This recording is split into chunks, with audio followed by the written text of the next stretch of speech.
How does neutron degeneracy pressure support neutron stars? Imagine a star so dense that a sugar cube of its material would weigh more than a mountain. When massive stars run out of fuel, they explode in supernovae, leaving behind these incredibly compact objects called neutron stars. But what keeps these stars from collapsing further into black holes? The answer lies in something called neutron degeneracy pressure. Neutron degeneracy pressure is a force that comes from the rules of quantum mechanics.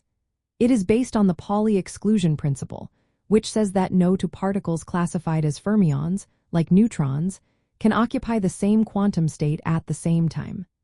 Think of it like trying to pack people into a small room. As you fill the room, they start to push back because they can't all stand in the same spot. In a neutron star, neutrons are packed so tightly that they push against each other, creating a force that resists further compression. When a star's core collapses after a supernova, electrons combine with protons to form neutrons. This process results in a core made almost entirely of neutrons, which are much heavier than electrons. Because of their mass, neutrons are more effective at generating this degeneracy pressure.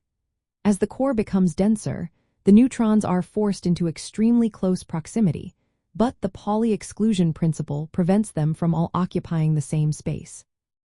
This creates a kind of quantum pressure that pushes outward, balancing the inward pull of gravity. This neutron degeneracy pressure is what keeps the star stable, preventing it from collapsing into a black hole.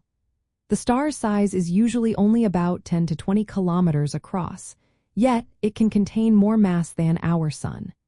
Interestingly, this pressure doesn't depend much on temperature, so even as the star cools over millions of years, it remains stable. However, if the star's mass exceeds a certain limit, called the Tolman, Oppenheimer, Volkoff limit, neutron degeneracy pressure can no longer hold back gravity.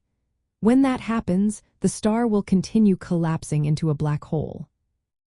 Understanding how neutron degeneracy pressure works helps us grasp the life cycle of stars and the extreme states of matter in our universe. It also shows how the laws of physics operate under the most intense conditions, giving us a glimpse into the universe's most mysterious objects.